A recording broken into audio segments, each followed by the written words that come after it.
Olá, bem-vindos de volta, prezados aos alunos do curso técnico de eletrotécnica, disciplinas de mecânica técnica. Estamos reunidos aqui para a nossa parte 2, né, nossa segunda parte da aula de equilíbrio de corpo extenso. Né? Na primeira parte vimos o conceito de equilíbrio de corpo extenso e diversos outros conceitos importantes, né? Entendemos um pouquinho, né, da intuição física acerca do fenômeno de equilíbrio de corpo extenso e a sua importância prática. E a temática da aula de hoje ela vai se dividir numa segunda parte em dois tópicos. Vamos trabalhar um pouquinho hoje sobre o princípio de alavanca e depois vamos ver um pouquinho sobre reações de apoio na prática da engenharia, na prática da realidade técnica, ok? Então vamos lá. O que são alavancas? Para começar aí o princípio de alavanca, né?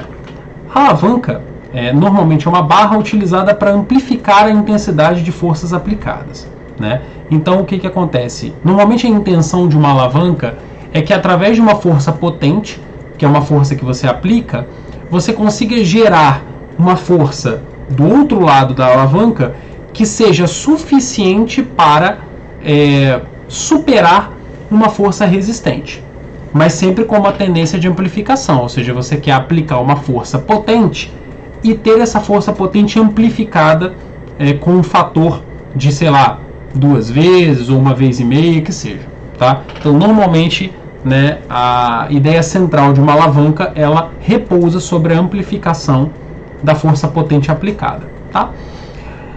Para a gente entender um pouquinho mais sobre essas alavancas, depois eu devo passar algum tipo de exercício para que vocês treinem, né, esses tipos de alavancas que vamos trabalhar hoje. Eu primeiro vou trabalhar um pouquinho desse esquema aqui com vocês, tá? Então eu quero que vocês imaginem esse esqueminha onde eu tenho uma força potente dada por esse vetor rosa do lado esquerdo, uma força resistente dada por esse vetor azul, e eu tenho um fulcro, que é o ponto de apoio da alavanca. Então toda alavanca ela vai ter, né, a presença dessas entidades. Ela vai ter, né, uma força potente, ela vai ter uma força resistente que ela deseja superar, ela vai ter um fulcro, que é o ponto de apoio da sua alavanca, e as distâncias respectivas entre o fulcro e a força potente, que eu vou chamar de BP, e o fulcro e a força resistente, que eu vou chamar de FR. Ok? Então, os 3 principais tipos de alavanca que vamos trabalhar nessa aula, rapidamente, né, é a alavanca interfixa, a interresistente e a interpotente, tá? O foco nosso vai ser nas primeiras duas, tá? Na interfixa e na interresistente, né? Daqui a pouquinho a gente vai ver por quê, tá? Então, vou trabalhar a primeira para a gente começar a ver como é que essa coisa funciona, tá?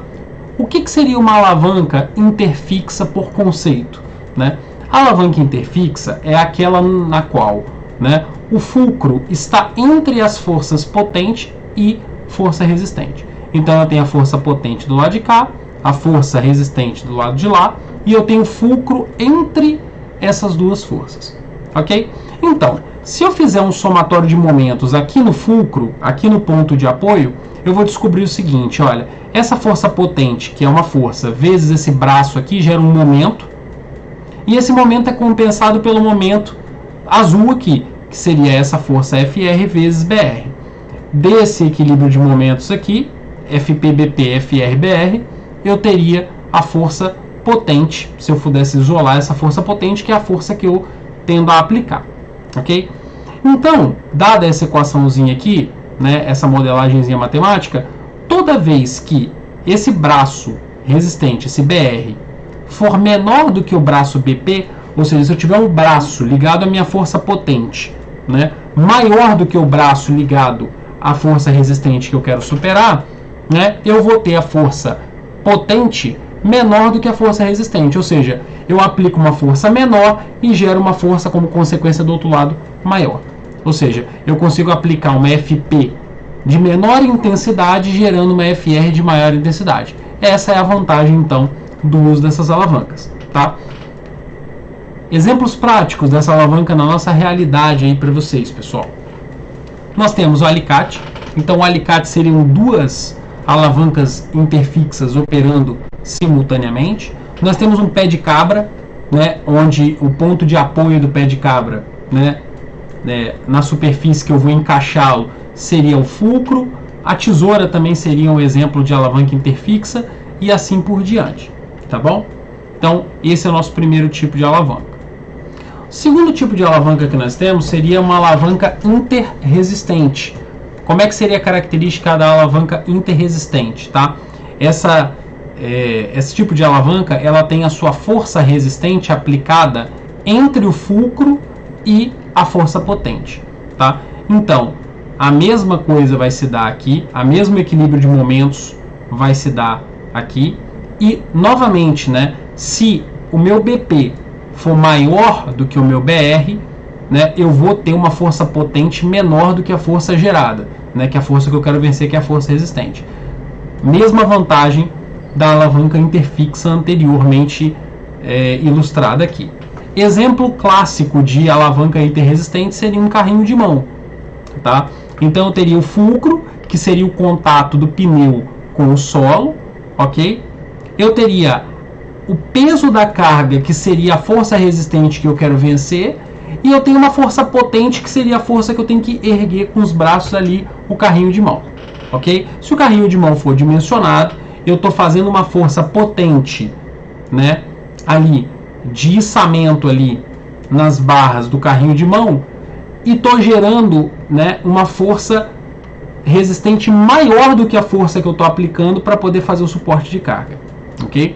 Então esse seria um exemplo de alavanca resistente, tá? E o terceiro tipo de alavanca seria um fulcro numa extremidade e tanto a força potente e a força resistente na outra, tá? Então aqui eu não tenho a vantagem de redução de força potente nesse tipo de alavanca interpotente, que seria o terceiro tipo, tá? Um exemplo prático disso aqui seria um fulcro aqui na ponta, né? E uma pinça, por exemplo, né? Seria um exemplo disso, tá? Eu teria uma força potente aplicada, aqui uma força resistente à direita do fulcro.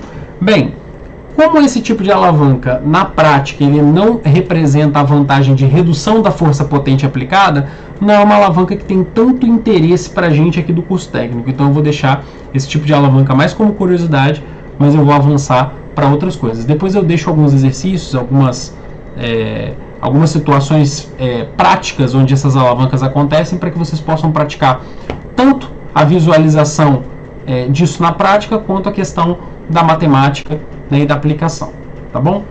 Bem, vamos avançar um pouquinho aqui sobre outros tipos de tema, tá? A segunda parte dessa aula agora, ela vai querer trabalhar uma ideia intuitiva que gira sobre o conceito de reação de apoio, tá? Para isso, por exemplo, eu trouxe aqui, né, um avião. Esse avião ele está parado no hangar, né, no portal, no aeroporto. Ele tem uma força-peso atuando no seu centro de gravidade. E vamos supor aqui que eu tenho o trem de pouso aqui, né? A rodinha do nariz é uma roda única, né? E o trem de pouso traseiro aqui são duas rodas simetricamente colocadas, que normalmente é dessa forma que os aviões são configurados, ok? Pense o seguinte, eu tenho a força-peso atuando sobre o avião, né? E esse avião está fazendo uma pressão ali apoiado no solo. O solo vai reagir com uma reação de apoio, né? Uma força normal, né? Para quem está estudando um pouco mais focado na física. Então eu teria uma reação de apoio em cada rodinha dessa que está em contato com o solo. A ideia intuitiva de uma reação de apoio, ela é isso. Toda vez que eu apoio um elemento de máquina, uma estrutura em um determinado ponto, ali surge uma força reativa ou um momento reativo. Então, como já nós trabalhamos de forma bem detalhada o conceito de momento na primeira parte dessa aula de equilíbrio de corpo extenso, eu vou dizer o seguinte para você, que a reação de apoio são forças e momentos que aparecem à medida que eu apoio um elemento de máquina ou uma estrutura num determinado ponto, ok? Então, por enquanto, a gente pode colocar o conceito de reação de apoio neste formato, tá? Então, vamos ver um pouquinho aqui, com calma, como que esses modelinhos de reação de apoio, eles aparecem na prática, tá? Pra gente. Bem, o primeiro tipo de modelo de apoio interessante que aparece no meio industrial e no meio de engenharia, no meio técnico, seria o chamado rolete, tá? Rolete seria o seguinte, né? Eu tenho um apoio onde eu tenho esferas ou rodinhas que permitem que esse corpo, essa estrutura se movimente na direção horizontal. Entretanto, na direção vertical, a translação ela está restrita, né? E aí o que acontece? Aqui a gente tem que entender um conceito, tá? As reações de apoio que surgem em cada tipo de apoio desse que a gente vai ver, elas surgem sempre em resposta à restrição de movimento. Vamos lá, eu vou repetir porque eu sei que às vezes fica confuso. A reação de apoio, ela surge sempre aonde você tem restrição de movimento. Então, vamos voltar ao rolete, que foi o nosso primeiro exemplozinho aqui. Se o rolete ele não deixa com que você tenha uma translação nessa direção vertical aqui, a reação de apoio do rolete vai ser justamente uma reação de apoio do tipo força na direção vertical. Ou seja, esse apoio reage a esse tipo de movimento, restringindo essa translação. Ok? Beleza. Vamos tentar agora um segundo tipo de apoio, que seria um pino. Nesse tipo de apoio que é o pino, eu não posso ter nem translação nessa direção horizontal, nem translação nessa direção vertical. Então, se o pino restringe translações nos dois sentidos, é natural que as reações de apoio que surjam no pino, que são essas duas reações aqui, né, em vermelho, sejam reações do tipo força na direção vertical e força na direção horizontal, assim como está mostrado aqui. Então, vamos lá, ó. Vimos um tipo clássico de apoio, que é o rolete. Vimos um segundo tipo clássico de apoio, que é o pino.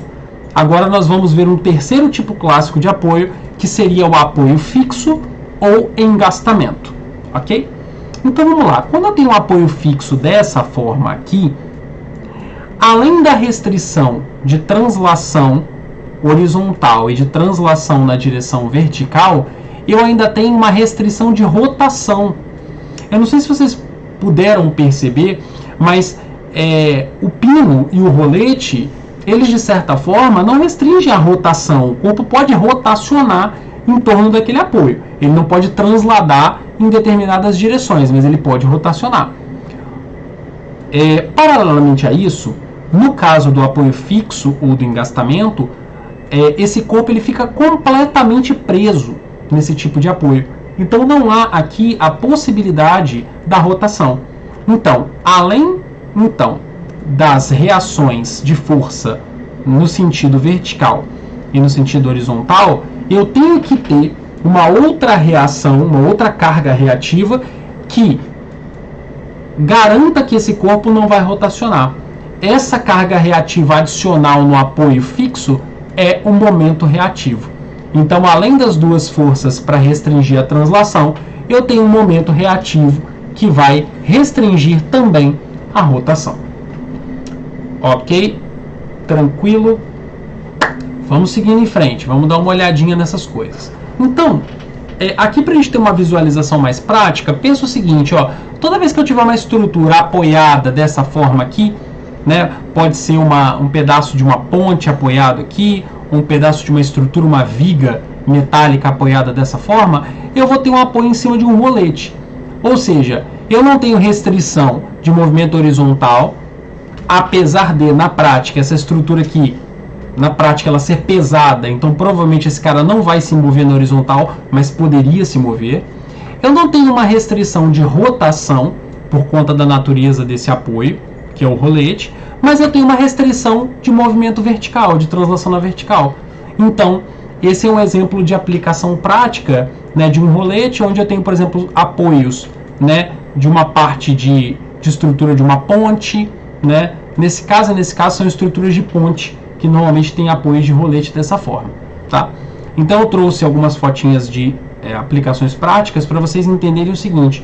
Normalmente, no curso técnico na engenharia, nós criamos modelos para poder fazer simplificações e contas em cima das coisas, mas é sempre importante a visualização da realidade para que você consiga, na prática, olhar para uma determinada estrutura um determinado elemento de uma máquina e entender, olha, isto é um rolete, isto é um pino, isto é um engastamento, ok?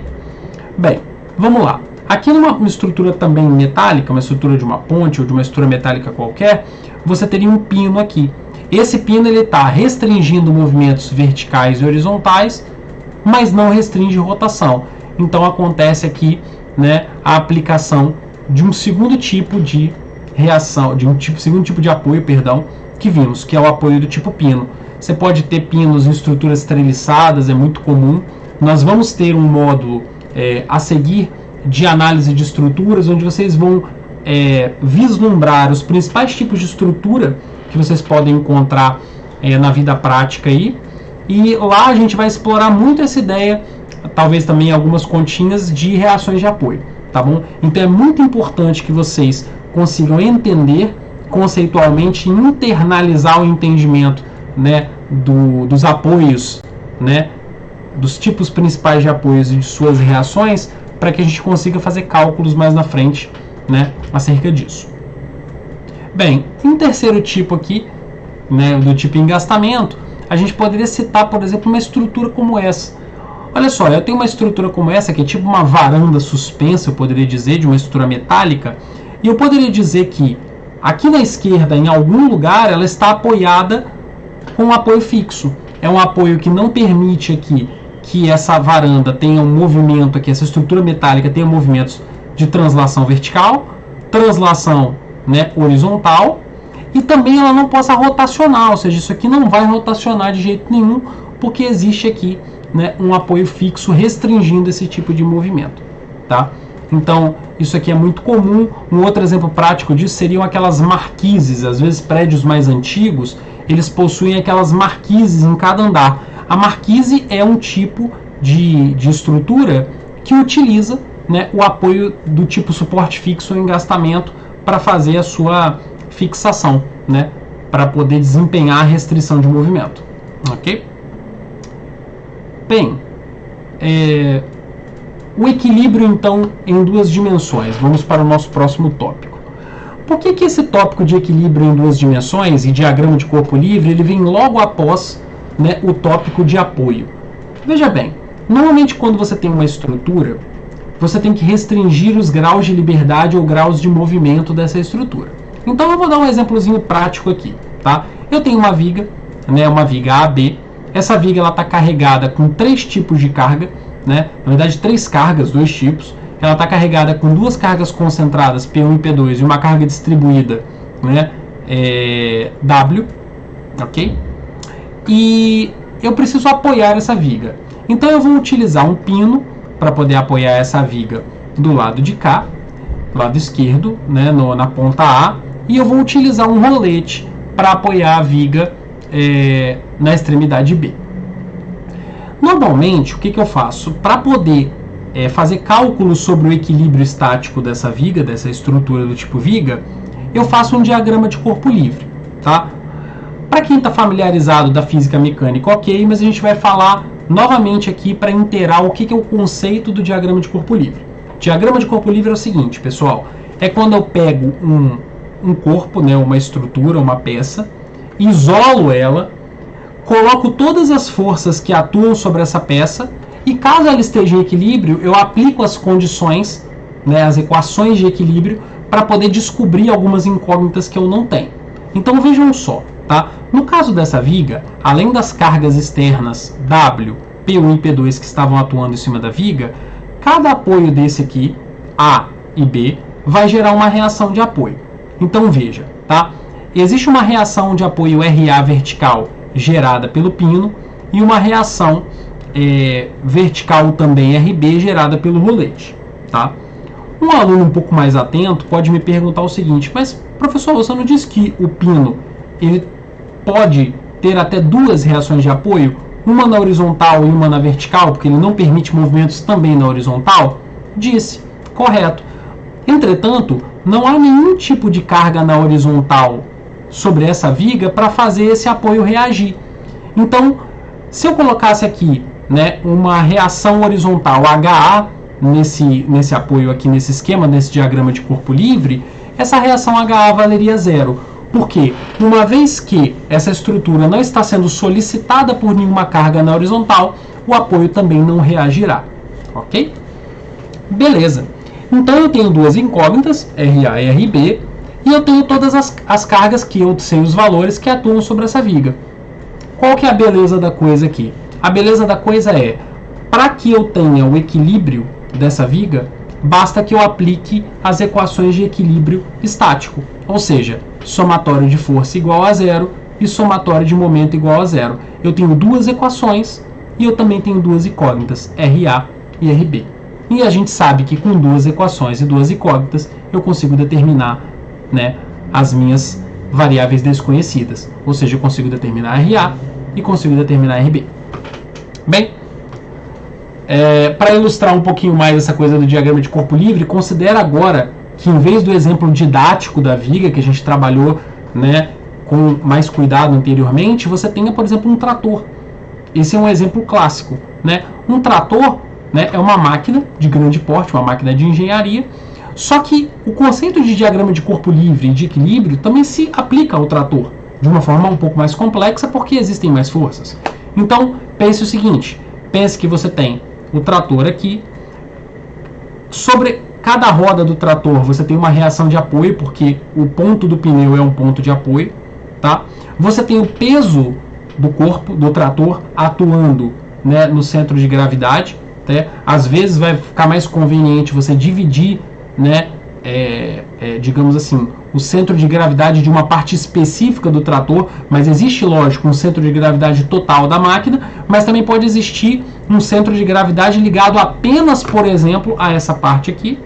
E existem forças atuando no trator, dos atuadores, que são forças hidráulico-pneumáticas. Então, o que acontece?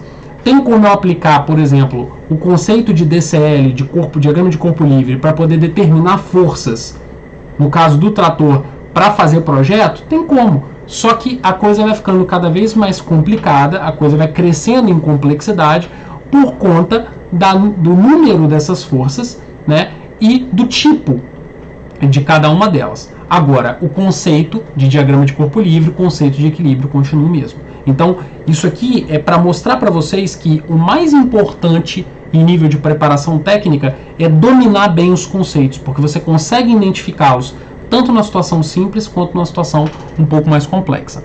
Ok? Então, pessoal, a aula de hoje basicamente foi para falar dos tipos de alavancas com vocês e como que essas alavancas aparecem na prática. Eu gostaria que vocês pesquisassem um pouquinho mais. Vocês percebem que os exemplos que eu dei de alavanca são exemplos mais didáticos, mas eu gostaria de outros exemplos de alavancas. Eu gostaria que vocês pesquisassem um pouquinho onde é que as alavancas interfixas e interresistentes, né, elas aparecem em demais aplicações práticas, ok? E também cumprimos o objetivo de conceituar, né, os tipos principais de apoios que aparecem aí para vocês na prática e também falar um pouquinho das reações de apoio e de como calcular essas reações de apoio através de diagramas de corpo livre e de equilíbrio, ok? Então, esse era o nosso objetivo na aula de hoje e temos agora a nossa terceira parte. A nossa terceira parte vai estar mais focada na solução de exercícios, onde eu vou pegar todos aqueles conceitos da primeira aula, unir a esses conceitos de reação de apoio na segunda aula e vou solucionar alguns exercícios mais focados à prática, tá bom? Então, pessoal, até a terceira parte da nossa aula. Grande abraço e até lá!